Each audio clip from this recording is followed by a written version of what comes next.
কখন লতিরাজ বাড়ি এক চাষ সবচেয়ে বেশি লাভজনক?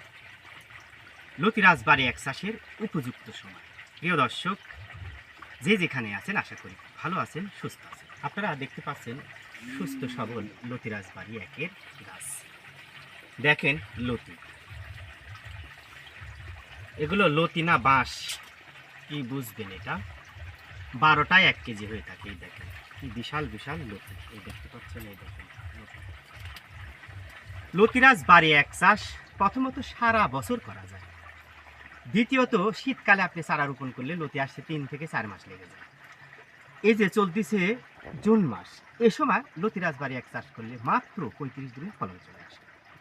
আপনাদের একটি রোপণ উপযোগী চারা দেখানোর চেষ্টা করি। প্রিয় দর্শক, আমাদের সাথে থাকেন।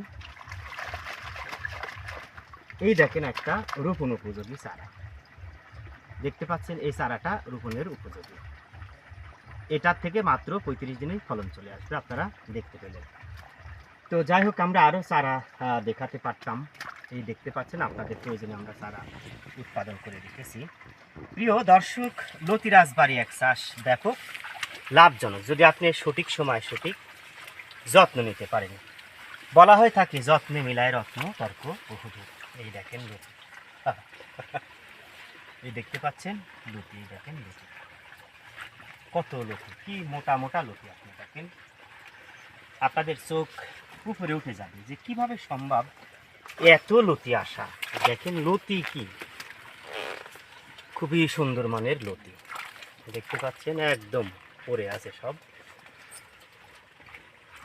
প্রিয় দর্শক, যারা লতিরাজ বাড়ি এক চাষ করতে চান, অরিজিনাল বীজ ফুল বা চারা করতে চান, আমাদের সাথে যোগাযোগ করবেন।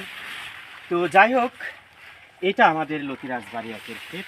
এই জমি থেকে আমরা চারা সংগ্রহ করে থাকি। দেখেন কি কি সার দিলে লতি মোটা এবং লম্বা হবে, আমরা একটু দেখার চেষ্টা করি।